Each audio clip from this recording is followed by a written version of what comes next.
Good morning, good afternoon, and good evening, ladies and gentlemen. SuperVin47 here, bringing you another Super Vlog. This one's episode 8. The game you're watching in the background is Cards City Nights. I believe so. It was introduced to me by a good friend of mine, iHeartPie, over at iHeartPie Gaming. You might remember him from Checkpoint Podcasts episodes 1 and 4. I will be doing the indie the indie review of this sometime later, as soon as I get around to it. Ugh. Sorry. Yeah, how are you guys? It's been a while. I know I've been posting video on demands, also known as VODs, from my streams recently, but that's because I've kind of gotten on a streaming binge. I've told you guys in the previous vlog, I am streaming at hitbox.tv/SuperVin47. It's also on the screen right now, as well as down in the description.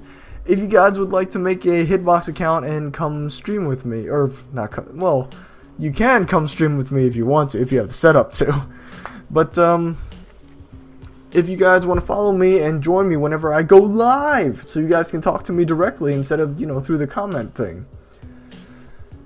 But yeah, that will soon be coming to a close because now I'm sort of hammering out a more stable streaming versus recording schedule. I'll actually be getting into some recording within the next couple of days instead of streaming for the most part. First things first, channel news. So, Deus Ex Human Revolutions will be coming back. I'm going to be recording a couple episodes of it over the next couple of days, hopefully trying to finish the Missing Link DLC, because that, first of all, the DLC is amazing.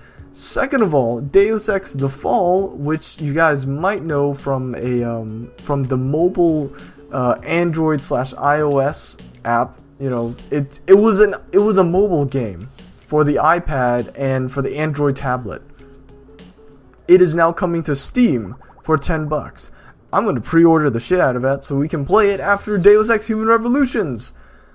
Keep in mind, though, that Deus Ex The Fall is a prequel, so I guess this makes it the before story of the before story, since Deus Ex Human Revolutions is itself the prequel of Deus Ex. We're getting meta with this before stories. But yeah. Also, I have 5 episodes left of I have 14 episodes of Outlast, and I've released 11, so I still have 3 episodes of that, and I also have 5 episodes of Dead Space 3 Awakened DLC, which I did with Aaron. So for those of you guys who like the Dead Space 3 series, we will be returning. Well, we have returned. I have it recorded and cut and rendered and edited. Well, actually it's unedited because it's a Let's Play, but whatever. But we have it. It will be released soon, so don't you guys worry. Don't you worry your little heads about that. It will be done. So yeah, you guys have that to look forward to. The only thing I don't like about the videos is that because I was recording on OBS, because this was for a live stream, it all came out weirdly compressed, because OBS, when you record the VOD, it compresses prematurely. Like, it pre-compresses all the videos, so everything looks graphically weird. It doesn't look as crisp and as clear as when I use Fraps, because Fraps, as you guys may or may not know, records everything uncompressed, as in, holy crap, the files are, hundreds of gigabytes large. Whereas OBS, it's like itty bitty, like 1 gigabyte, maybe 2 gigabyte for a 6-hour recording. Whereas 6 hours in Fraps would be like 400 gigabytes. Probably even more. Probably more like 500 gigabytes.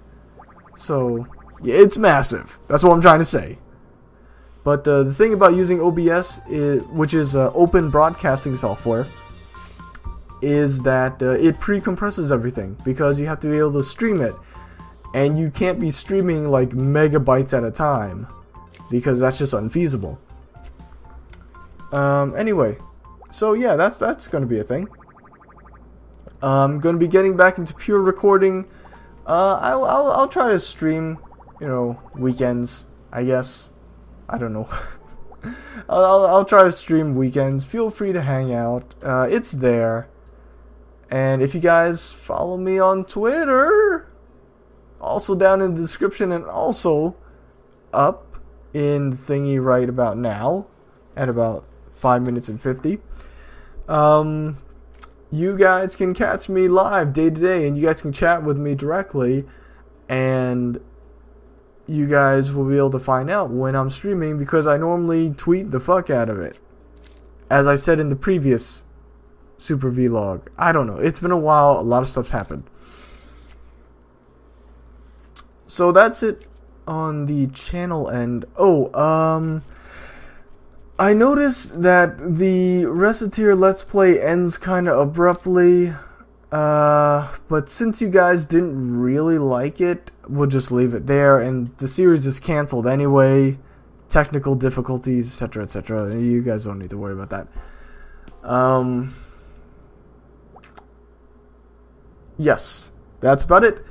I think channel-wise, I told you Deus Ex Human Revolution's coming back. Oh, Guild Wars 2! Okay, so I got Guild Wars 2 back in December on sale, along with Aaron, and he and I, as well as iHeartPie Gaming, the three of us will be doing a series on Guild Wars 2. Now, I'm the only one of the three of us who has not yet played the game. I got it since December. I've had it installed and then uninstalled and then reinstalled and then uninstalled again because I've been clean off of WoW for about 5 to 6 years now. I've not touched an MMO since then. Well, an MMORPG because I played PlanetSide 2. But in terms of like the standard, grind quests, bring me 10 bear asses, etc., kind of MMORPG, I've not touched. Because honestly, it was crack. What can I say? It was WoW crack. It's how they start you, man. They slip you that little demo, that little like, hey, you can play for the first like 10 levels for free, and this is back in like 2005, 2006, by the way. I only got it about a year after it debuted. so it was like, oh well, yeah, you can play the demo up to like level 10. Don't worry about that. I was hooked. Holy shit. I'm actually real life friends with a couple of my former guildies who have also quit playing WoW because we have professional lives now. I think actually one of them has an 8-year-old son. So he would have been like 2 or 3 when I met her. Man, that's insane. But anyway, yeah, the three of us will be doing a Let's Play series on Guild Wars, just having fun in it, and just chilling, relaxing, all cool, shooting some b-ball outside of the pool, with a couple of guys, probably up to no good. Sorry I'm messing around in our neighborhood. Anyway, I'm sorry, I got completely derailed there. Anyway, so yeah, Guild Wars 2 will be coming out. Probably in the next couple of weeks. I'd obviously need to record, edit, etc., etc. Yes. I think that's about it for channel news right now. I've told you to follow me at Hitbox. I've told you to follow me on Twitter. I told you Deus Ex Human Revolution's A Missing Link DLC is coming back. I have not touched that game in a year, but we're gonna do it. I've also told you I'm gonna probably try to play The Fall. And that's about it. And now we're gonna get into a old-timey YouTube tradition. The Q&A session. I've decided to get into this because I'd like some more interaction with you guys. I'd like to talk to you guys some more, see your opinions on series, you know, or if you guys want to ask me random things, or if you guys just want to chat. I've set up an ask.fm/Supervin47. It should be here right about now. Bink. And, well, it should be somewhere along the screen anyway. And, you guys, I want you guys to feel free to chat with me, talk to me about anything. I do leave Ask Anonymous on, but I would appreciate it if you guys don't troll me with questions about my penis size. Come on. Come on, I know you're the internet, but at least be clever, you know. Ask me if my refrigerator's running at least, you know, be smart about it. If you're gonna be an asshole, be a clever asshole, because at least that way people will be like, haha, you got me. But yeah, feel free to ask me anything. And instead of replying it on there, I will be replying it in videos here. I will, if they're like extensive questions, I will reply to them here on the video. Also, it'd be great if you left a little parentheses YouTube question in there as well, so I can reply to you in a video here. Speaking of which, I actually have some videos. I actually have some questions. Let me just pull it up right here.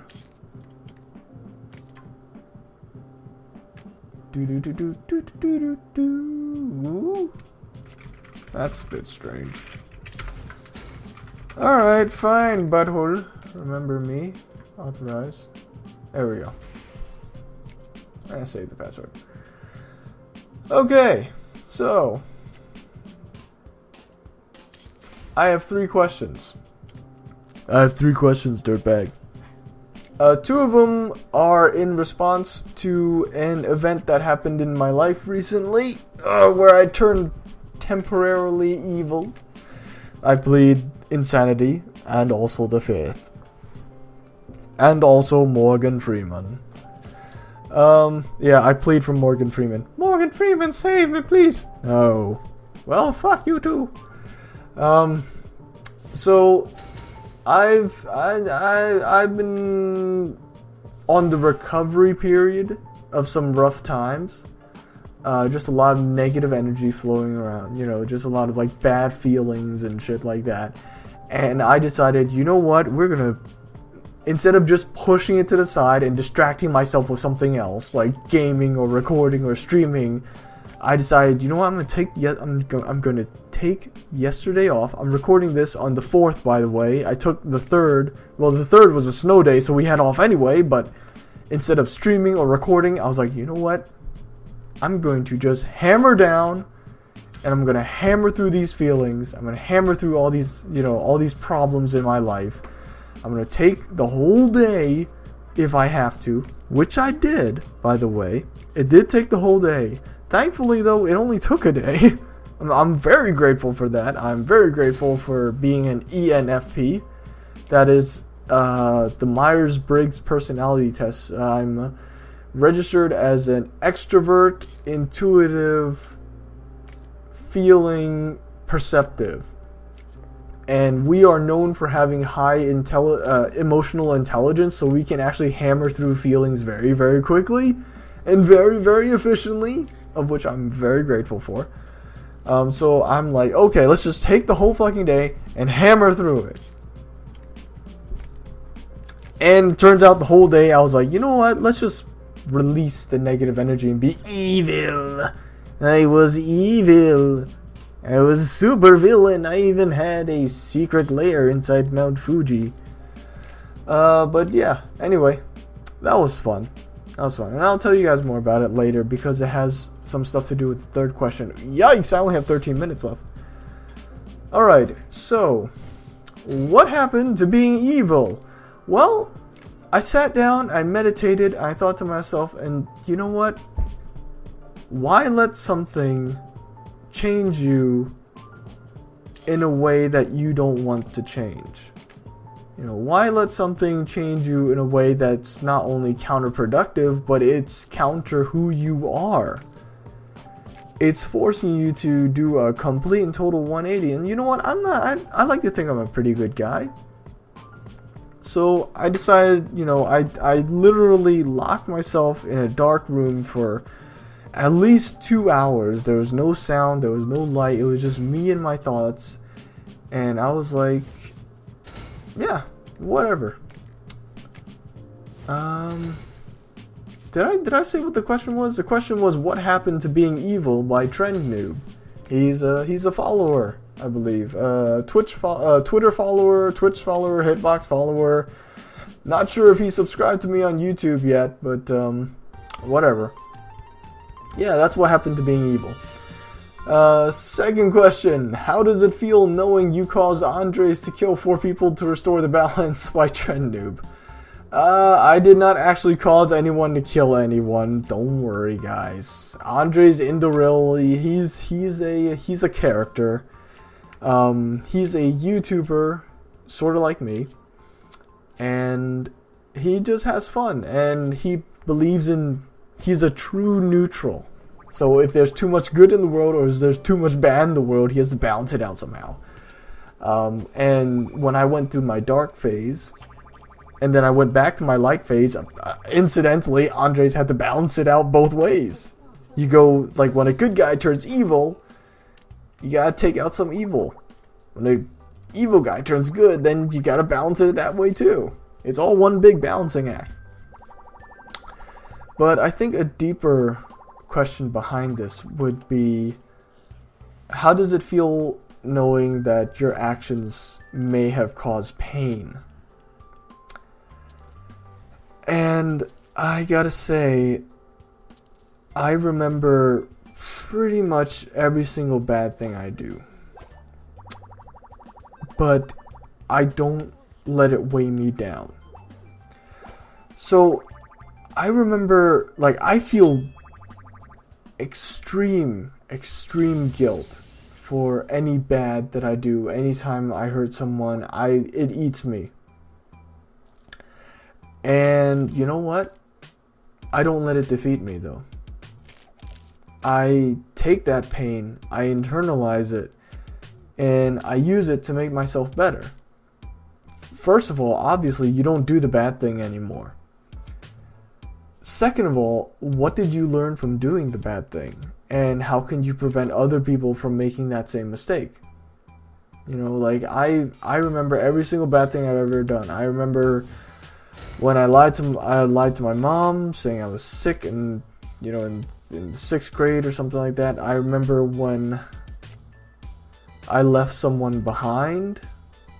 Well, I didn't leave them behind when I chose to walk a different path than someone, and they ended up getting in a lot of trouble when, if I had stayed with them, I could have maybe have gotten them out of it. It's not something I feel comfortable talking about. But what I do want to say is,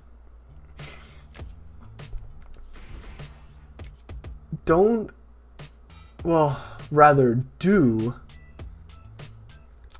move on.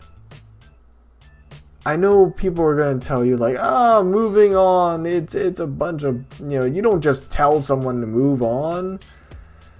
Well, yeah, because it fucking sucks and it's fucking hard. But you know what? When you get on the other side, when you feel that, you internalize that pain, you deal with it, you work through it, and you get on the other side, and you're a different person. You're a better person. Because yeah, I fuck up. You know what? I learn from my mistakes. I don't repeat them. I don't go back and do them to someone else. And I certainly don't let other people do it. Not if I can help it. So yeah, when you guys screw up, don't worry about it. Just work through it and learn from it. Because everyone screws up. That's a fact. Everyone. Ain't no one walking on the earth with freaking an S rank, you know, that's not gone through the ringer many, many times. Everyone fucks up. There's no doubt. Third question. What one change do you want to see in the world, and what do you think needs to happen to make it possible? This one's by Jane. I believe the world needs to start hoping again. A lot of bad things have happened in the world and myself. You know, like I like to see this question as sort of a question addressing the microcosm of yourself as a person, as well as what you think could affect, as well as addressing the macrocosm of the world as a whole. You know, this question addresses both yourself and the world. So I would like a little bit more hope. I would like people to believe in themselves a bit more, because when you go through a major loss, or when you go through a major crisis like the world has gone through, what with, you know, the recession, etc., you lose some things. First of all, you lose that hope. You lose that belief in a chance of something better. You start playing extremely conservatively, and you know what? You miss out on chances. You miss out on stuff. That's what happens. Like, when you lose hope, it's worse than losing happiness. Because if you lose happiness, if you're sad one day, so long as you have hope, you can believe that that day will end and a new one will begin. That's the beauty of hope. It's permanent. It stays on if you let it. Whereas happiness can change from one day to the next depending on what events happen. But hope, for me at least, is purely internal. If you have hope, and if you're willing to hold on to it, no one's going to be able to take that away from you. No one. Unless you let them. Now, what do I mean by that? I mean,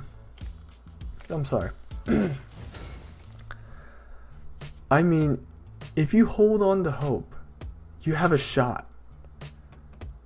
You know? And I'm going to say this right now. It's not enough to just have hope, because to have hope means to believe that you have a shot. Guess what? You got to take that shot. You got to take that shot at a better tomorrow. You got to take that shot at happiness. You know? You got to take that shot knowing, yeah, I could fuck up, but you know what? It's worth it. It's worth to believe in it. And I believe that's what the world needs right now. I believe the world needs to believe in itself, to believe in the chance that it can take more risks. It can take a shot at happiness. You know, because honestly, it's worth it. It's worth a shot. Yeah, you run the risk of losing. You run the risk of failure. You know what? If you do nothing, you fail anyway.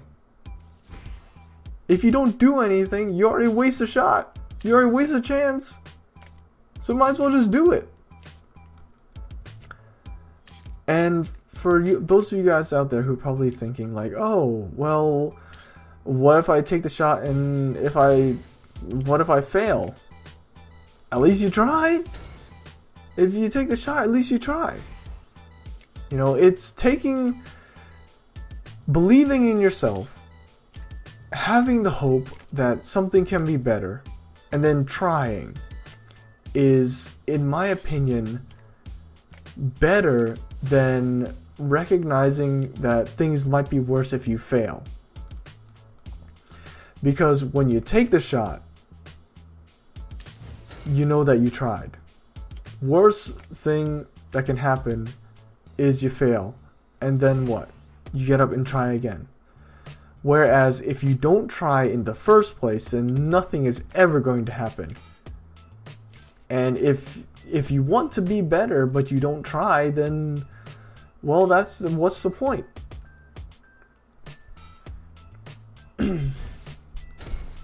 So yeah, the world needs more hope. The world needs to act on that hope. The world needs to believe that there's something better. And it needs to act on it. What do you think needs to happen to make this possible? I don't know. I honestly don't know, Jane.